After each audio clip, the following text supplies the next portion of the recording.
Hi Thomas, can you hear me okay? Yes, loud and clear. Oh, good start. Thomas, congratulations on another trophy this week, and congratulations on signing Romelu Lukaku, the club's record signing. How pleased are you to get that deal done ahead of a brand new season, and what will Romelu bring to the club?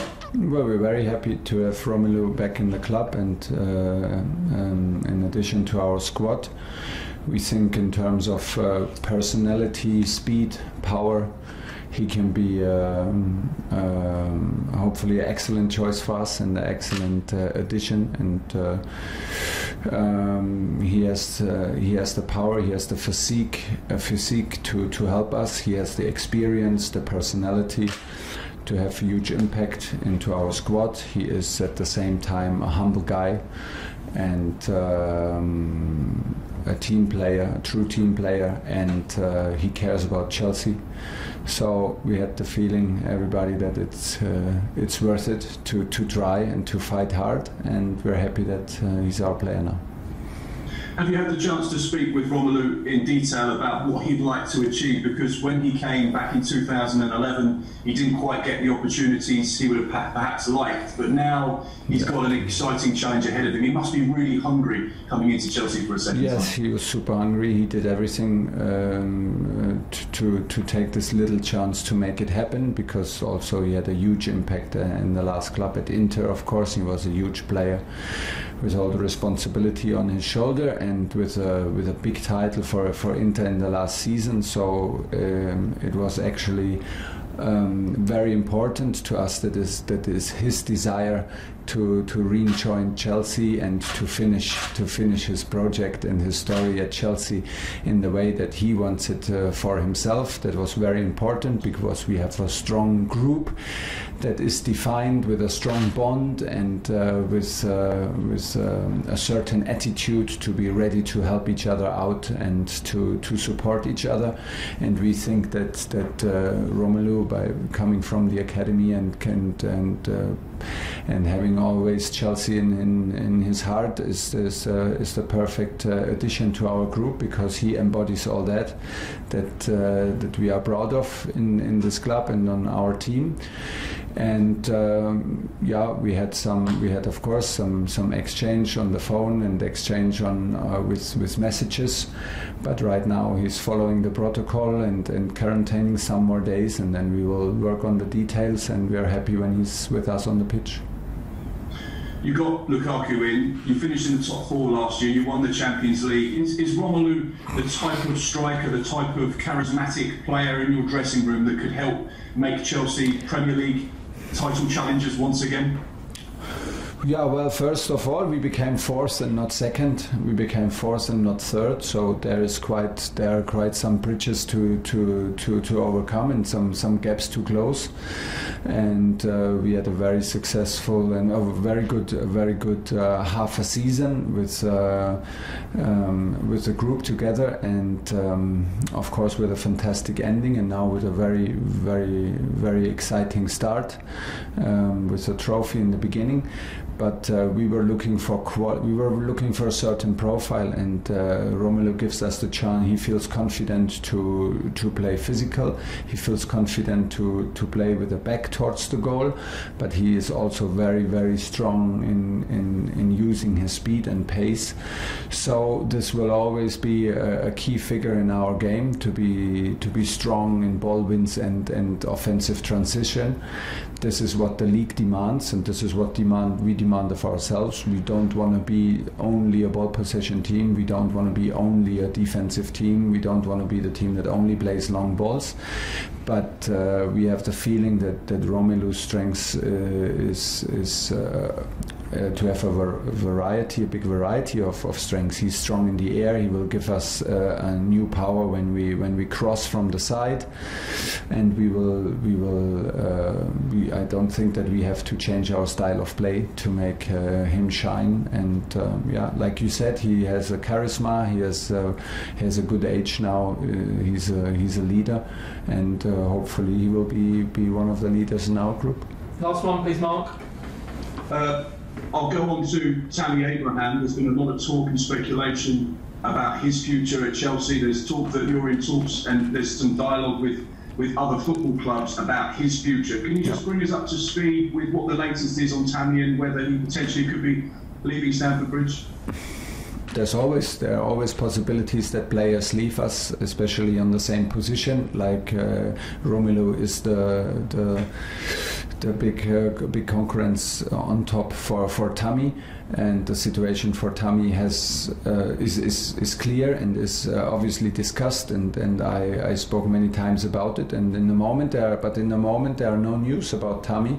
We have a good relationship. He is our player, and he is in the squad for tomorrow, and he has the chance to play and be decisive for Chelsea, and this is where the focus is. And the next days after that, we will see what happens, what is Tammy's wish, and what are the possibilities. But right now it's Friday afternoon. The focus is for Saturday, and there are no news for his situation. John Southall, 5 Live.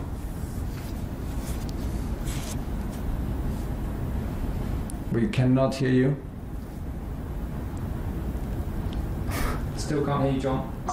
Can you hear me now? Yeah, now we can hear you. That's good. It's got a new season, same problems. You were talking about the gap from last season when you finished 4th. Yeah. A lot of people are making you favourites to win the title this season. Is that right? Does that surprise you? Yeah, that surprised me because everybody who can read saw that we became 4th and we needed some help on the last match day from our rivals to arrive on 4th place and to make it in the end a successful season. And when you become 4th, you're not the favorite in the next season. We have some gaps to close. We let Liverpool pass us in the last match, and we have a big gap to close to Manchester United and Manchester City. I don't have the feeling when I see the transfer market and the activities from City and United. I don't see why they should be any worse than last season. They improved their squads. They are stable and very, very strong teams. So no, I think we are hungry and we are the challengers for the top 4 first of all, and then after that we will always be hungry to challenge everybody for the best possible outcome, and we are not shy to fight for every title in which we compete, which includes cups, Champions Leagues, and of course the Premier League. But it's not worth breaking our head about favourites and not being favourites. It's the process and the daily business that counts, and we have to be on our very, very best level every day to be in some parts of the game on the same level, and to improve some other parts of the game, and do this day in, day out, to be ready to compete. And then we know very well that you need some luck, you need a momentum, and so on, and then we will see. I remember you said last season that you'd hunt Man City down from the very first game of this season. Yes. And, you've had a bit more experience in the Premier League. Do you think you are better equipped? Do you think your squad are better equipped now to challenge? Well, maybe not tomorrow, because tomorrow we feel we feel that we need still some time to be in the best physical shape, giving the special preparation with 3-4 groups of players coming in different times and entering in different times.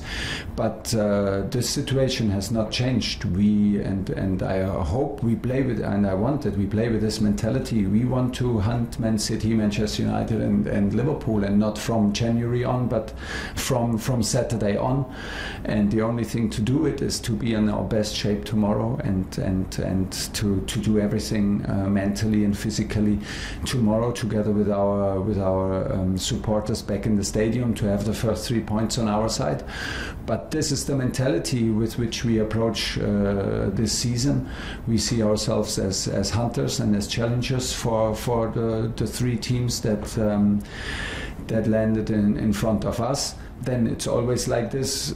When you become, when you enter in the first four, there are 16 teams behind you that want to steal points from you. So you have to be aware and you have to be on your very best. And this is exactly the mentality in which we want to have from our team. One more, John, please.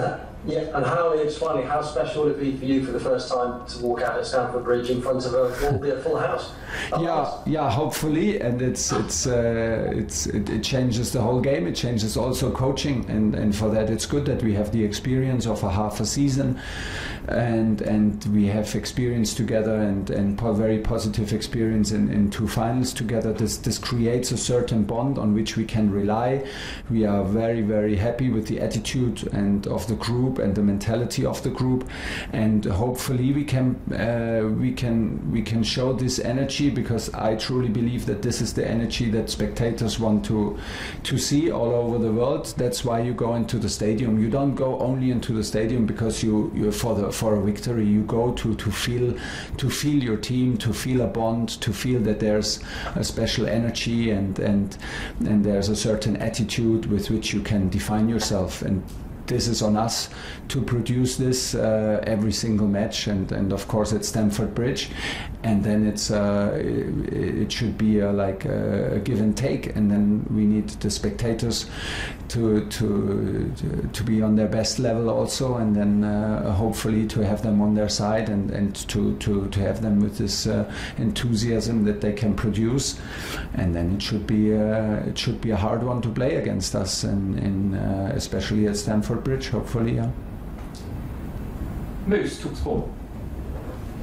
Thomas, how are you? You had a good summer. I'm fine, thanks. You were linked with Erling Haaland before you bought Romelu Lukaku.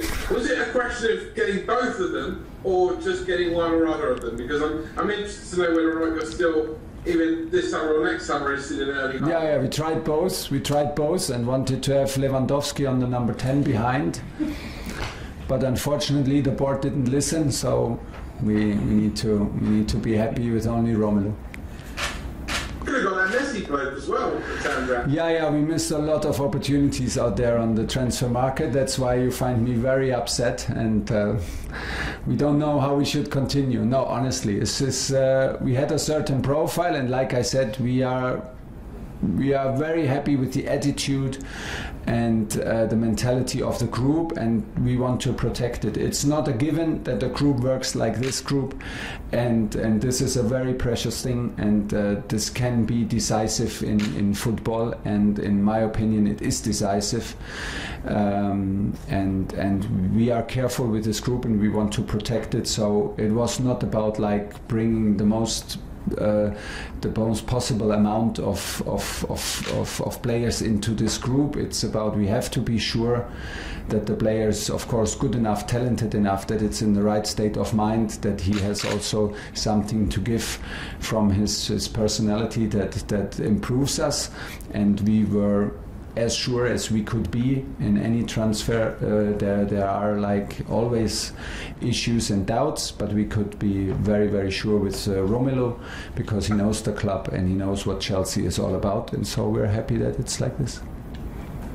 You say you're hunters and you're challengers this season, your words. When you buy the best players, like Romelu Lukaku, one of the best strikers in the world, does that put more pressure on you as a coach? Because already you've delivered in winning the Champions League and the Super Cup. And I wonder if there's more pressure on you now going into this season, even more than your players. Yeah, but Man City is doing the same. They're improving their squad. Manchester United are improving their squad. So I think it's necessary to I don't see us like the only one trying to improve our squad and closing the gap by only bringing players. And this would not be enough, because everybody else is doing the same. So from this point of view, maybe the others are even ahead of us, and the gap is even more opening and getting bigger and closer. But bringing quality and bringing a mentality and bringing personality is is always welcome, and I don't feel it that it increases the pressure on me. It is makes life more exciting as a coach, because we believe that it is a strong addition to our group, and we are happy that Romelu is here, and we have a lot of games to play, and we have another competition in December in the World Cup, and we come from a strange pre-season with European and Championship and Copa America. So I'm pretty sure that we need strong players to play on the level that we demand from ourselves. Last question, Moose, please. Last quick one. Obviously, fans back this weekend is something new. Fans back in the stadium for you, something new. But I'm anticipating as well. Last season, you weren't able to see your family much. They had to stay in Germany. They're probably with you as well now. In terms of that, does that make you a lot happier off the pitch? And in terms of your work, will we see that in your work? No, work is work and family is family. But of course, it's now that I found a house. I don't live in the hotel anymore. Makes life much more enjoyable, of course. But I hope that the last half a year was not like that. That anybody found a manager being impatient or like being in a bad mood because he could not see his family. It was like the circumstances were like this, and everybody had to adapt. And this is what I demanded from myself, that I adapt, like I demanded from my players. Like you say, I'm super happy that we have spectators back in the stadium. It makes things easier on one side, because I'm very, very sure everybody is happy to push, and we can create with our style of play and with the energy a certain atmosphere where it can become very, very difficult to play against us. At the same time, things get more difficult, like to coach, to have precise coaching signals or whatever, or speak with the players at the sideline. They can simply not hear you anymore.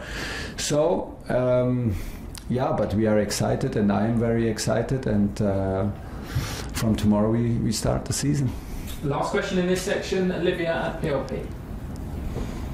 Hi Thomas. Hi. We haven't spoken about team news. Obviously, playing 120 minutes in the Super Cup was not ideal ahead of the game tomorrow. Can you just give us an update on Hakim Ziyech and any other players that will miss out tomorrow? Hakim will miss the game tomorrow for sure because of his injury. The decision is made. It will be treated conservatively. There's now, in the moment, the situation is like this, that we don't need a surgery, which is very, very good news for this kind of problems. And we hope that it continues like this, and he can be back on the pitch within the next 2 weeks. So we hope this. We cannot promise, but this is what we actually hope for in the moment. We have some issues with N'Golo Kanté. We need to sort it out from the game, from the final. It's like you said. I mean, physically, it was the worst thing that could happen to us in the status that we are like right now physically.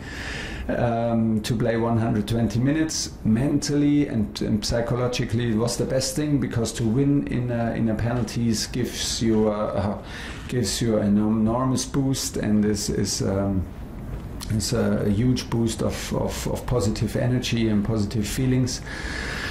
So yeah, for tomorrow we have to be careful. The decisions are not made yet. Who starts? Whom do we push maybe over the line? The recommendation for some is like do some 60-70 minutes. Whom do we push over this line to do another 90 again? It's hard to predict the physical demands from tomorrow's game, and the decisions are not made yet. We will take our time. We will talk to players, to the physical department, and do the latest decisions tomorrow morning. We have one more night to sleep. This is maybe the biggest and the most important thing now, to find good sleep, to eat good, drink good, overcome some difficult moments tomorrow, also physically. And this is maybe the last message. Will it be tough tomorrow? Will we be tired? Yes, of course. Is it too close? Is it a close match to the final? It's all there. All the reasons are there, but it's our demand to ourselves to overcome these obstacles and not complain about them.